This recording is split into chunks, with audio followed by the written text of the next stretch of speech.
మైత్రి movie maker సంస్థ దాదాపు 10-12 సినిమాలు వివిధ భాషల్లో నిర్మిస్తుంది. బయట చిత్రాలతో ఆ సంస్థ నిర్మించే చిత్రాలు పోటీ పడడం అటుంచి తమ చిత్రాలతో తామే పోటీ పడే పరిస్థితి కూడా ఈ సంస్థకు ఎదురవుతుంది. 2 ఏళ్ల క్రితం చిరంజీవి, వాల్తేరు వీరయ్య, బాలకృష్ణ, వీరసింహారెడ్డి చిత్రాలను ఒక్కరోజు గ్యాప్ తో ఈ సంస్థ విడుదల చేయాల్సి వచ్చింది. ఇప్పుడు అలాంటిదే మరోసారి జరగబోతుంది. పొంగల్ కు రావాల్సిన అజిత్ తమిళ మూవీ గుడ్ బ్యాడ్ అగ్లీని మైత్రి మూవీ మేకర్ సంస్థ ఏప్రిల్ 10న విడుదల చేస్తామని ప్రకటించింది. ఈ సినిమా తెలుగు, హిందీ భాషల్లో సైతం డబ్ కాబోతుంది. అలానే ఇదే సంస్థ సన్నీ డియోల్ హీరోగా, గోపీచంద్ మల్లేని దర్శకత్వంలో హిందీలో జాట్ మూవీని నిర్మిస్తుంది.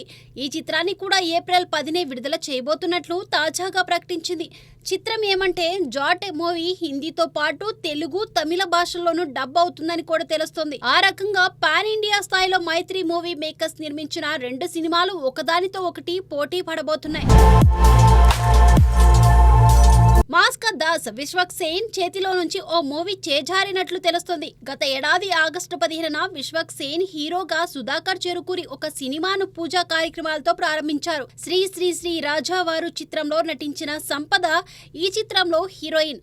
శ్రీధర్ గంటా దర్శకుడు. హానెస్ట్ ఐపీఎస్ ఆఫీసర్ పాత్రలో విశ్వక్ సేన్ నటించబోతున్నాడని, విలేజ్ బ్యాక్ డ్రాప్ లో జరిగే యూనిక్ పొలిటికల్ యాక్షన్ డ్రామా ఇదని మేకర్స్ అప్పట్లో చెప్పారు. దీనికి బందూక్ అనే వర్కింగ్ టైటిల్ ను కూడా అనుకున్నారట. అయితే ఇప్పుడా సినిమా నుండి కూడా విశ్వక్ సేన్ తప్పుకున్నట్లు తెలుస్తుంది. మూవీ షెడ్యూల్స్ పలుమార్లు వాయిదా పడడం, కొత్త దర్శకుడి మీద విశ్వక్ సేన్ కు గురి లేకపోవడం కారణం కావచ్చని ఫిలిం నగర్ లో గుసగుసలు వినిపిస్తున్నాయి.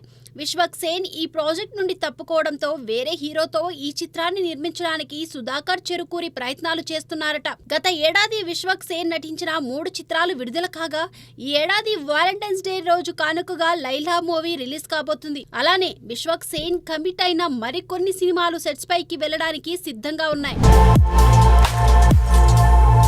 థియేటర్లో విడుదలైన 50 రోజులు లేదా కనీసం 30 రోజుల తర్వాత మాత్రమే ఓటీటీలో విడుదల చేయాలనే నిబంధన ఉంటుంది. అయితే ఫ్లాప్ అయిన సినిమాలను ఈలోగానే ఓటీటీలో నిర్మాతలు ప్రదర్శించేస్తున్నారు. చిత్రం ఏమంటే తాజాగా తెలుగులో విడుదలైన మలయాళ అనువాద చిత్రం ఐడెంటిటీ థియేటికల్ రిలీజ్ కు వారం తర్వాత ఓటీలో స్ట్రీమింగ్ కాబోతుంది. మలయాళంలో ఈ సినిమా జనవరి 2న విడుదల చేశారు. మొదటి 2-3 వారాల్లోనే ఈ చిత్రం అక్కడ దాదాపు 50 కోట్ల రూపాయల గ్రాస్ ను వసూలు చేసింది. ఈ స్పందనను దృష్టిలో పెట్టుకుని తెలుగులో డబ్ చేసి 24న విడుదల చేశారు. చిత్రంగా ఇప్పుడు సినిమా జనవరి 31న ఓటీటీలో స్ట్రీమింగ్ కు రెడీ అవుతుంది. కేవలం మలయాళ వర్షన్ ను మాత్రమే కాకుండా ఇతర భాషల్లోనూ దీన్ని అందిస్తున్నామని G5 సంస్థ తెలిపింది. మరో వారంలో ఓటీటీలో చూసే ఛాన్స్ ఉన్నప్పుడు పని కట్టుకుని ఎవరైనా థియేటర్ కు ఎందుకు వెళ్తారని ప్రేక్షకులు ప్రశ్నిస్తున్నారు.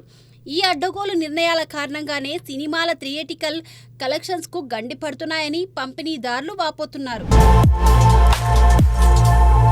విరాజ్ రెడ్డి చీలం హీరోగా నటించిన cinema God revenge for love అనేది ట్యాగ్ లైన్. థ్రిల్లర్, హారర్ అంశాలతో జగపెద్ది దర్శకత్వంలో దీనిని అనసూయారెడ్డి నిర్మిస్తున్నారు. మిమి, లియానార్డ్, శిల్పా బాలకృష్ణ ఇందులో హీరోయిన్లుగా నటిస్తున్నారు. ఇటీవల విడుదలైన ఈ సినిమా ఫస్ట్ లుక్ పోస్టర్ కు మంచి స్పందన లభించింది. తాజాగా మూవీ టీజర్ ను రిలీజ్ చేశారు. ఇందులో సెక్యూరిటీ గార్డ్ పాత్రలో హీరో విరాజ్ రెడ్డి కనిపించారు. యూత్ కోరుకునే లవ్, యాక్షన్, హారర్ ఎలిమెంట్స్ ఇందులో ఉన్నాయని ఈ టీజర్ చూస్తుంటే అర్థమవుతుంది.